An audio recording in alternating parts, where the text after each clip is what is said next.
Can you hear me? Can you hear me now? The one that was hurt, I don't know that you would know. That's a good point. There's a nice deep dig right there. Yeah, he can do that. For sure. Once he kind of took hold of that, felt like it allowed him to become a better football player, allowed him to become a better leader for his teammates. Oregon, yeah, really nice throw on the run there, again, for Matt Corral. But I think,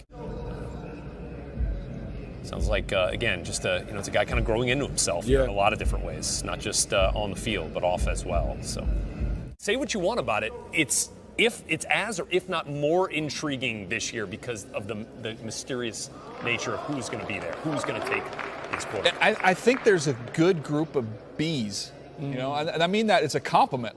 And where does he stack? And you have to look at the tools and the talent to make that evaluation. Again, on the money, nice ball placement there. So before when I look at quarterback prospects, the athleticism and that gunslinger mentality to me is appealing. He's got real good rhythm to him, too. He does. I mean, real nice pace with everything he does, the way he gets away from center, the way he's moving to his left and his right. I mean, as you mentioned, DJ does not look like he's showing any effects from the ankle injury. No, moving around really well. You know, heart sinks into your stomach when you're watching that bowl game, and you're sitting there going, oh, no. And so to see him back this quick after the scare that was, this is pretty cool. And then he had some issues under pressure this year. You can do the cut-ups and watch the cut-up tapes. When he got bodies around him and pressure around him, I thought you saw him be a little bit skittish. That's the other area, which you're not going to see that in a pro day, so it's tough to simulate. So the receiver's kind of in a stationary spot there as Matt works through these scripted throws. Couldn't really tell where the receiver was on that one. He's moving well, though. You could definitely. He definitely is. And that's really, I mean, coming off of the injury, probably the most impactful part of this pro day is just seeing where he's at health-wise. He looks great. And Matt Corral got after him, and I said, what was your takeaway on him? I mean, he's in the ACC. You've seen Trevor Lawrence. You've seen all these, a lot of top quarterbacks over the last few years, and he said this kid's as talented as just about anybody you're going to see. Now, it's impressive when you're out there on the field to see him letting it rip like we're watching him do today. Yeah, it was his most productive game of the 2021 season, at least in terms of yards, almost 400 in that opener win over Louisville. So much quarterback movement this year, which of course makes these draftable quarterbacks all the more intriguing because you wonder where the musical chair is going to stop, where a team is like, all right, I got to have this guy on April 28th in the first 32 picks. It's going to be fascinating to watch because the two dominoes left to fall would be Jimmy Garoppolo and Baker Mayfield. Right. And then we have this class, and so naturally if you're evaluating, you have to evaluate these guys versus the potential that those other guys display.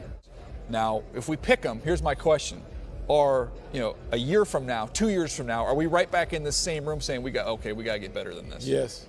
Yeah, that's the whole argument. And we'll watch it on TV. We'll see what everybody else sees, but I don't need to go there in person to see it. Now, there's other people you talk to and say every opportunity I get to be around these guys, I'm going to choose to take it. And I want to watch this guy throw live as many times as I can because it helps. No, it's just it's a piece of the evaluation process, bigger for some than others. I think that's fair. As Matt Corral sends one to the end zone there, wasn't quite reeled in, but again, put it out there for his wide receiver to go make a play.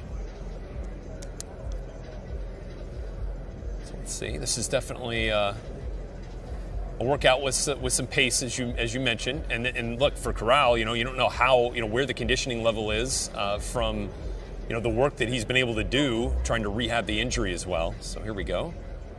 I'm going to put some air into this one. I'll take that one for a score. Don't have any problem with that. He passed that test already. That's what I'm saying. That was fun to watch. Back at the Senior Bowl in Mobile, Corral puts one deep once again. Nice ball. Connection. Nice ball. Numbers. All right, we got some people out there getting fired up here. We had the Liberty basketball right. out there yesterday. That was good. I think half of the undergrad enrollment from Liberty was out there yesterday. It was festive. It was a party.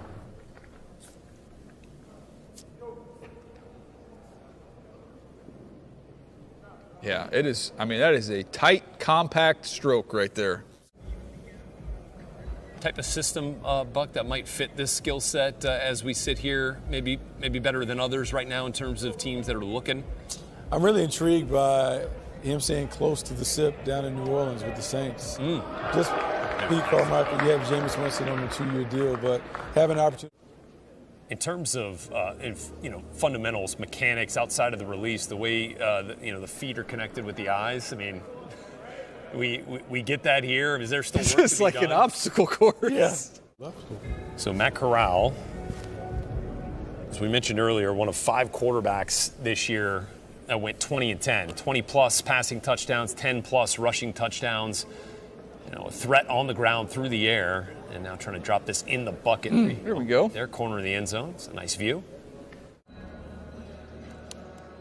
All right, let's give him a scenario here. Come on, here. 3rd goal from the 6. Oh, we got to be able to punch 4th quarter. What do we got? Here we go, working left to right, Back in the back end zone. line. There we Take go. it for the Touchdown, Rebels. Now we're talking. Let's have one.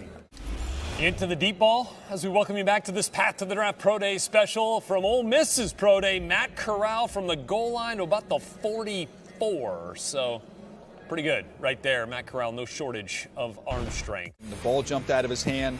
Some throws he missed, some accuracy that, probably he'd like to improve upon. But you take into account all the rehab he's been doing, the lack of time together with these guys. I think he accomplished what he needed to accomplish today. Yeah, I think the main thing we wanted to see from him coming in was a reminder of how talented he is as a passer and playmaker. We saw him move around. We saw that he's returned to full health. We saw the arm talent that we had an appreciation for, particularly the quick rhythm throws and those things. So, solid overall day. We can go back and look at the tape and kind of figure out where he stacks with the rest of the crew. And they're performing in front of plenty of teams that could be in the quarterback market when we get to Las Vegas on April 28th in the first round of the draft. Like Mike Tomlin in the Pittsburgh.